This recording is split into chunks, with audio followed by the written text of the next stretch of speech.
कहते हैं कि जब समय बुरा हो तो बड़े से बड़ा टोटका भी काम नहीं करता। इस चकाचौंध की दुनिया में आप कहाँ जाते हैं, किससे मिलते हैं, क्या क्या अपने फ़ोन में रिकॉर्ड करते हैं, कब क्या आपके लिए मुश्किलें खड़ी कर दे, कुछ भी नहीं कहा जा सकता। पिछले कई दिनों से चर्चा में बने एल्विश यादव को ही ले लीजिए। उन पर उनका सांपों के साथ वायरल वीडियो भारी पड़ रहा है। आलम यह है कि अब उनकी दिन रातें जेल में कट रही हैं। बीते दिनों उन्हें नोएडा पुलिस ने हिरासत में लिया था। सांपों के जहर सप्लाई करने व जहर का कारोबार करने के आरोप में पुलिस ने एनडीपीएस एक्ट के तहत कई धाराएं बढ़ाई हैं। इनमें एनडीपीएस 8, 20, 27, 27A, 29, 30 और 32 शामिल है। इन धाराओं के तहत दोषी पाए जाने पर एल्विश को 20 साल तक की सजा हो सकती है। इसके साथ ही जुर्माना भी लगाया जा सकता है। हालांकि इसमें एल्विश के लिए धारा 27A ने सबसे ज्यादा मुश्किलें खड़ी कर दी हैं। बता दें कि एल्विश यादव से पहले शाहरुख खान के बेटे आर्यन खान और सुशांत सिंह राजपूत के केस में रिया चक्रवर्ती पर भी यही धारा लगाई गई थी। ऐसे में आज इस वीडियो में जानेंगे एनडीपीएस एक्ट क्या है, इस एक्ट के तहत धारा 27A क्या है और साथ ही एक नज़र डालेंगे इससे जुड़े कुछ अन्य पहलुओं पर। शुरुआत करते हैं एनडीपीएस एक्ट से। एनडीपीएस यानी narcotic drug and psychotropic substance, नशीले पदार्थों के सेवन करने, इसे बनाने, खरीद बिक्री करने के खिलाफ देश में जो कानून है उसे narcotic drug and psychotropic substance act 1985 कहते हैं।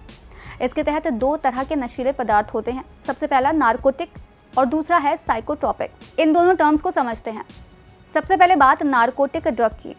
ये ऐसे ड्रग होते हैं जो नींद लाने वाले होते हैं, जो नेचुरल होते हैं या प्राकृतिक चीज़ों से बनते हैं, जैसे चरस, गांजा, अफीम, हेरोइन, कोकेन, मॉर्फिन वगैरह इसके तहत आते हैं।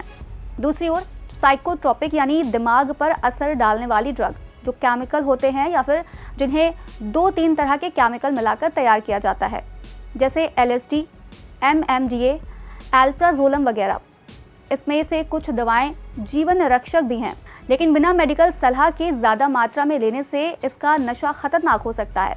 ऐसे में उन पर कड़ी निगरानी रखी जाती है और ऐसा ना होने पर लोगों में नशे की लत बढ़ जाती है। इस एक्ट के तहत केंद्र सरकार प्रतिबंधित दवाओं की एक लिस्ट भी जारी करती है, जो समय समय पर राज्य सरकारों की सलाह पर अपडेट होती रहती है। ड्रग से जुड़े मामलों में कार्रवाई करने वाली सबसे बड़ी जांच एजेंसी है NCB यानी नारकोटिक्स कंट्रोल ब्यूरो। इसकी स्थापना एनडीपीएस एक्ट पारित होने के अगले साल 17 मार्च 1986 को हुई थी।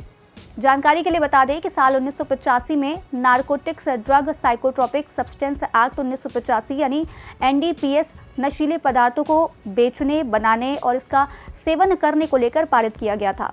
अब तक इसमें 3 बार यानी कि 1988, 2001 और 2014 में संशोधन हो चुके हैं।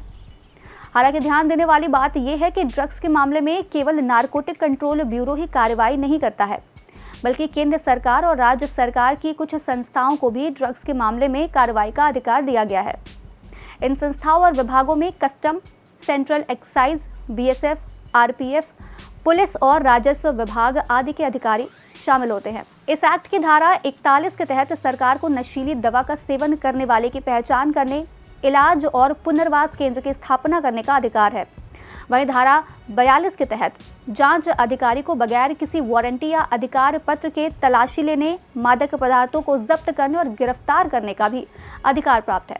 इस एक्ट के तहत ही ड्रग्स की मात्रा को भी तय किया गया है। इसे मुख्यतः 3 हिस्सों में बांटा गया है। सबसे पहला स्मॉल क्वांटिटी और दूसरा है मीडियम क्वांटिटी और तीसरा है कमर्शियल क्वांटिटी यानी खरीद बिक्री के उद्देश्य से नशीले पदार्थ रखने जैसे 3 हिस्से होते हैं। अब इन्हीं क्वांटिटी के हिसाब से धारा और सजाएं भी तय होती हैं। अगर नशीले ड्रग का सेवन कम मात्रा में किया जाता है तो 1 साल कैद की सज़ा या 10,000 रुपये तक का जुर्माना हो सकता है, या फिर दोनों भी हो सकते हैं। इसमें आसानी से बेल मिल जाती है, लेकिन बार बार पकड़े जाने पर बेल मिलना मुश्किल हो जाता है। अगर किसी के पास मीडियम क्वांटिटी में ये ड्रग बरामद होते हैं तो इसमें 10 साल तक की सज़ा या 1 लाख रुपए तक का जुर्माना या दोनों हो सकते हैं। ऐसे मामलों में जमानत मिलना या ना मिलना पकड़े गए नशीले पदार्थ और पुलिस की धाराओं पर निर्भर करता है। कमर्शियल क्वांटिटी में नशीले पदार्थ रखने पर एनडीपीएस एक्ट के तहत 10 से 20 साल तक की सज़ा और 1 से 2 लाख रुपए तक का जुर्माना हो सकता है। ऐसे मामलों में जमानत नहीं मिलती है। अब आते हैं एनडीपीएस एक्ट की धारा 27 और 27A पर। इस एक्ट की धारा 27 के तहत अगर कोई नारकोटिक ड्रग यानी कि नशीले पदार्थ का सेवन करता है तो ये कृत्य भी दंडनीय अपराध है। वहीं धारा 27A अवैध तस्करी के वित्त पोषण और अपराधियों को शरण देने के लिए सजा निर्धारित करती है। इसमें 10 साल के कठोर कारावास की सजा का प्रावधान है, जिसे 20 साल तक बढ़ाया भी जा सकता है, और 1 लाख रुपए का जुर्माना तय है, जो कि 2 लाख रुपए तक भी बढ़ाया जा सकता है। इसके साथ ही ये एक गैर जमानती अपराध है। अगर बात करें नशे के तौर पर इस्तेमाल होने वाले कुछ प्रमुख ड्रग्स की, तो नशा करने वाले लोग अमूमन उन ड्रग का सेवन करते हैं जो कोका के पौधे से बनते हैं। इसमें कोकीन, अफीम के पौधे के फल यानी डोडा, ये सभी नशे के रूप में इस्तेमाल होते हैं। हेरोइन भी अफीम का ही एक उत्पाद है। इसके अलावा गांजा सबसे ज़्यादा इस्तेमाल होता है। बहुत से लोग ऐसे ड्रग्स का भी इस्तेमाल करते हैं जिसमें मॉर्फिन और कोडीन जैसे पदार्थ पाए जाते हैं। तो बस आज कार्यक्रम में इतना ही। हम फिर मिलेंगे कुछ नई जानकारी के साथ। तब तक के लिए मुझे दीजिए इजाज़त। नमस्कार।